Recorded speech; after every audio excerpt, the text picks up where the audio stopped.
Assalamualaikum warahmatullahi wabarakatuh. Salam sejahtera bagi kita semua. Syukur alhamdulillah pada kesempatan hari ini saya akan menyampaikan beliau paparan bidang pengajaran. Perkenalkan, nama saya Wilarso, STMT, dosen program studi Teknik Mesin Sekolah Tinggi Teknologi Muhammadiyah Jamsi. Saya sebagai seorang dosen merupakan suatu kewajiban untuk menjalankan tridharma perguruan tinggi, yaitu bidang pengajaran, bidang penelitian, dan bidang pengabdian. Saat ini saya akan memaparkan salah satu tridharma perguruan tinggi bidang pengajaran. Dalam kesempatan ini, saya akan memaparkan mata kuliah tentang perpindahan panas dasar. Mata kuliah perpindahan panas dasar ini mata kuliah wajib di program studi Teknik Mesin. Mata kuliah perpindahan panas dasar terdiri 2 SKS pada semester 5 atau semester ganjil. Setelah menyelesaikan mata kuliah ini, mahasiswa akan mampu memahami pengetahuan dasar perpindahan panas yang akan dipergunakan pada mata kuliah lanjutan. Untuk semua mata kuliah yang saya ajarkan, termasuk mata kuliah perpindahan panas dasar, menggunakan metode menyampaikan diskusi, studi, dan penilaian atau MDSP. Apa itu menyampaikan? Metode menyampaikan sesuatu hal yang harus dipahami oleh semua dosen supaya apa yang kita sampaikan mudah dipahami oleh mahasiswa dan kita sebagai seorang pengajar bisa menyampaikan dengan jelas dan mudah dimengerti.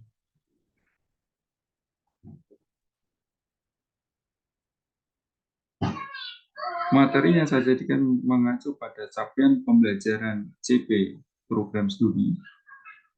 Capaian pembelajaran ini terdiri dari 4 aspek: aspek sikap, aspek pengetahuan, aspek keterampilan umum, aspek keterampilan khusus.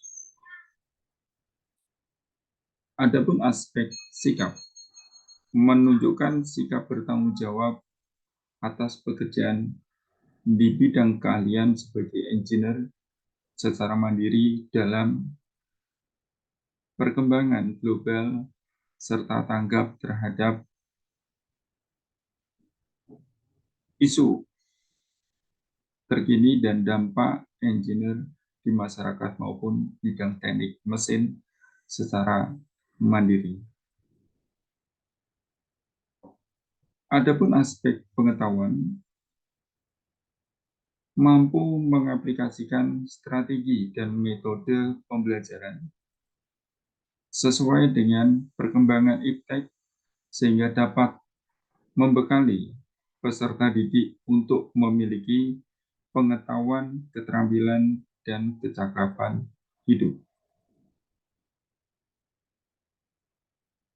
Aspek keterampilan umum mampu menerapkan pemikiran logis, kritis, sistematis, dan inovatif dalam konten pengembangan atau implikasi ilmu pengetahuan dan atau teknologi sesuai dengan bidang keahlian. Sedangkan aspek keterampilan khusus mampu menerapkan matematika, sains, dan prinsip rekayasa atau engineering principle untuk mengidentifikasi, merumuskan, dan menyelesaikan masalah rekayasa pada sistem mekanikal terintegrasi meliputi rekayasa material, desain, mekanika, sistem manufaktur, konversi energi, serta melakukan pemodelan dalam membuat rekomendasi menyelesaikan skripsi atau tugas akhir. Dalam capaian pembelajaran menjadi 6C PMK.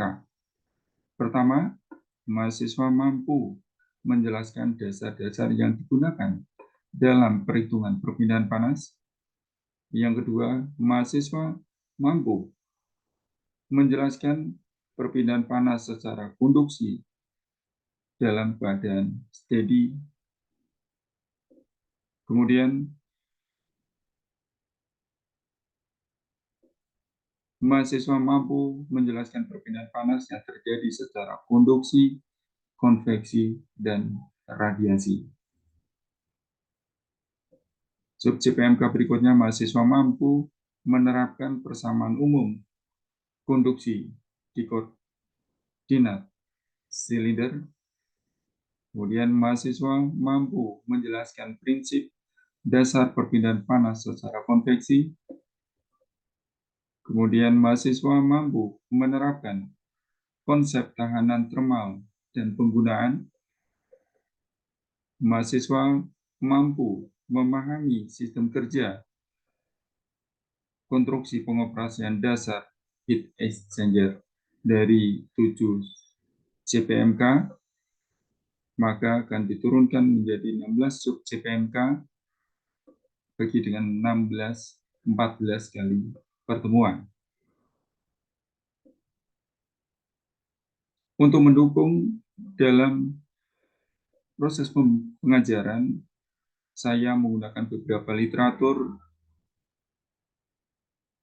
Yang pertama,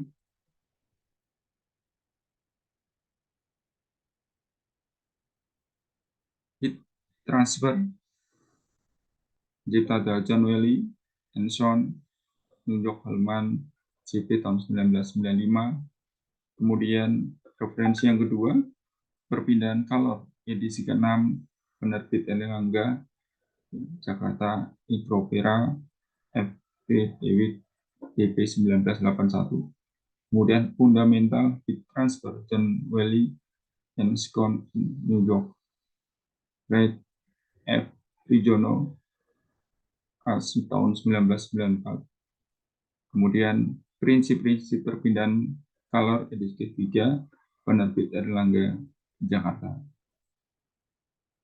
Selain itu, saya juga menggunakan prinsip penunjang dari publikasi artikel di jurnal terindeks Scopus maupun terindeks Sintang, serta buku yang ada kaitan dengan mata kuliah perpindahan panas dasar. Seperti yang saya sampaikan dalam hal menyampaikan pembelajaran ke mahasiswa perihal mata kuliah perpindahan panas, menyampaikan materi ini dalam bentuk soft copy, tugas maupun absensi bisa diupload dalam web http://learning.academy.stmc.ac.id. Semua modul pembelajaran bisa diupload dan bisa diunggah dalam website tersebut untuk memudahkan mahasiswa dalam proses pembelajaran yang mudah dan kreatif. Selanjutnya, saya masuk metode yang kedua adalah diskusi. Diskusi suatu bentuk menyelesaikan masalah untuk mencari solusi dari sebuah permasalahan. Bagaimana mahasiswa bisa melaksanakan diskusi dengan aktif dan kreatif untuk membuka wawasan dalam proses pembelajaran, sehingga pembelajaran itu memberikan suatu dampak yang tidak menegangkan, ya. Enjoy. Adapun sistem diskusi yang saya terapkan dalam proses pembelajaran menggunakan metode small group discussion, di mana diskusi kelompok kecil melibatkan menentukan kelompok kecil dengan tujuan memungkinkan siswa mengembangkan keterampilan pemecahan masalah yang berkaitan dengan teori atau permasalahan dihadapi dalam kehidupan sehari-hari, di mana dalam suatu perpindahan panas yang ada di sekitar kita, mulai dari rumah sampai kita di tempat di perjalanan sampai dengan di tempat kerja atau di tempat kuliah, itu ada semua perihal perpindahan panas, dan di situ ada cara untuk menyelesaikan dalam suatu masalah. Sehingga kita tidak perlu berpikir terlalu lebar di dalam suatu proses pembelajaran atau proses yang bertele-tele dalam suatu proses pembelajaran. Singkat, jelas, dan padat. Metode diskusi ini harus sesuai dengan pemaparan materi yang disampaikan oleh dosen, menyisipkan pertanyaan kepada mahasiswa, dan meminta pendapat pada mahasiswa, sehingga saling terbuka di dalam satu proses pembelajaran.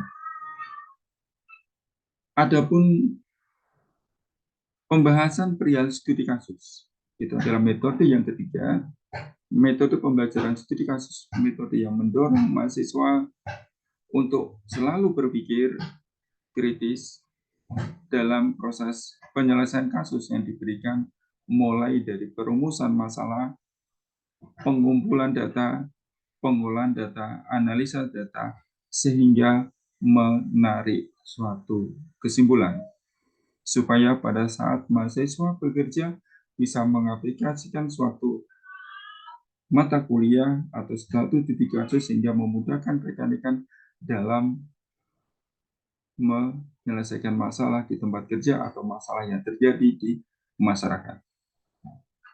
Manfaat dari metode studi kasus ini dalam pelaksanaan studi kasus membutuhkan upaya yang cukup besar, baik dalam hal waktu, wawasan, tenaga, dan pikiran, sehingga kita akan mudah menyelesaikan satu permasalahan. Suatu studi kasus dimulai dari hal yang kecil, kemudian kita membahas hal yang lebih besar. Ya, jadi lingkungan kalau di dalam satu garis suatu penelitian, mulai dari garis yang keluar, kemudian garis yang berikutnya atau sampai dengan titik kita bisa menemukan suatu akar penyebab. Metode studi kasus memberikan manfaat bagi mahasiswa maupun dosen untuk membahas suatu hal yang terjadi. Jadi di dalam satu studi kasus, pembahasan lebih fleksibel, kemudian penekanan pada pemahaman konteks, kolaborasi di dalam satu hal pemikiran, atau tindak lanjut di dalam satu studi kasus.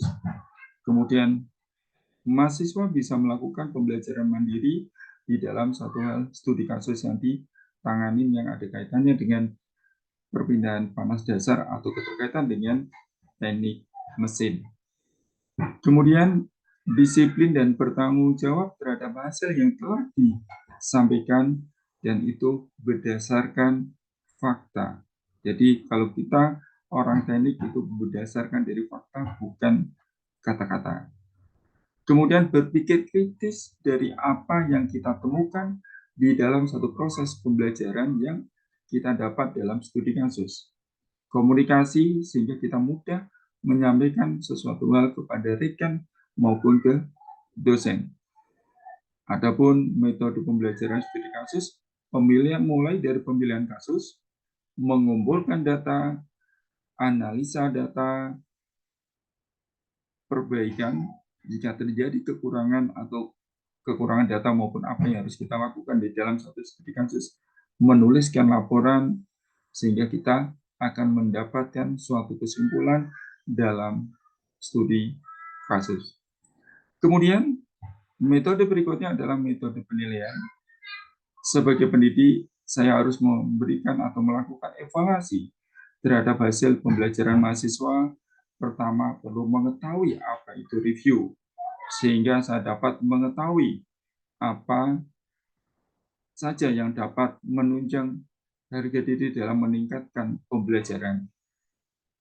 Penilaian dalam pembelajaran suatu cara yang dapat menggunakan atau suatu proses yang harus dikaji dalam rangka pengukuran dan penilaian dalam bidang pendidikan.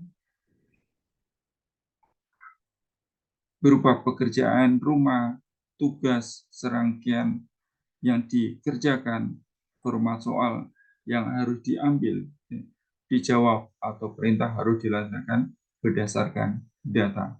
Jadi, kembali lagi di dalam satu studi kasus, penilaian tadi harus sesuai dengan fakta yang ditemukan. Dari hasil pengukuran tersebut dapat tercipta suatu nilai yang mewakili suatu perilaku atau suatu keberhasilan dalam proses pembelajaran. Adapun aspek dalam proses penilaian ini ada 6 indikator yang diukur. Yang pertama adalah kehadiran dengan bobot 10%, tugas dengan bobot 10%, keaktifan dalam diskusi bobot 10%, UTS dengan bobot 30%, UAS dengan bobot 50%. Indikator tersebut disimpulkan dan disampaikan di awal perkuliahan agar mahasiswa dapat mengetahui penilaian yang saya lakukan secara transparan dan objektif. Dengan demikian, secara keseluruhan dapat disimpulkan bahwa penilaian pembelajaran adalah suatu penilaian yang bertujuan untuk menentukan hasil dalam kurun waktu tertentu dengan menggunakan metode atau proses yang diterapkan dalam rangka pengukuran penilaian di bidang pendidikan berupa pekerjaan rumah yang dapat berupa pertanyaan perintah untuk memungkinkan capaian tersebut. Dalam pemaparan 4 aspek perihal penerapan dalam proses pembelajaran yang terdiri dari aspek penyampaian, diskusi, studi kasus, dan penilaian bisa bermanfaat bagi kita semua, khususnya dosen dan mahasiswa. Adapun dalam mata kuliah yang diampu yang ada keterkaitan dengan MBKM, proses pembelajaran dalam hal kampus merdeka, saya sebagai dosen menerapkan pada bidang penelitian di mana mahasiswa diberikan suatu studi kasus yang dapat studi kasus yang bisa diterapkan 3 sampai 4 mahasiswa atau dengan cara kelompok, berbagai bentuk belajar di luar perguruan tinggi, di antaranya bisa melakukan magang, kerja praktek, industri atau tempat kerja lainnya, melaksanakan proyek, pengabdian kepada masyarakat di desa, mengajar di suatu pendidikan, mengikuti pertukaran mahasiswa, melakukan penelitian, melakukan kegiatan kewirausahaan, membuat studi proyek independen, dan mengikuti program kemanusiaan. Namun dalam hal kampus merdeka, saya sebagai dosen di program studi S1 Teknik Mesin Sekolah Tinggi Teknologi Muhammadiyah Cilengsi lebih mendorong ke bidang penelitian supaya mahasiswa bisa berpikir kreatif, inovatif, sehingga mereka bisa hasil karya mereka bisa dimanfaatkan oleh masyarakat sekitar kampus atau di luar kampus. Program studi Merdeka Belajar diharapkan mampu menjadi tantangan perguruan tinggi dalam menghasilkan lulusan sejalan dengan perkembangan zaman, kemajuan ilmu pengetahuan dan teknologi, kemudian dunia usaha, industri, dan masyarakat. Demikian paparan perihal bidang pengajaran yang saya lakukan supaya bermanfaat bagi kita semua. Akhirul kata, Assalamualaikum warahmatullahi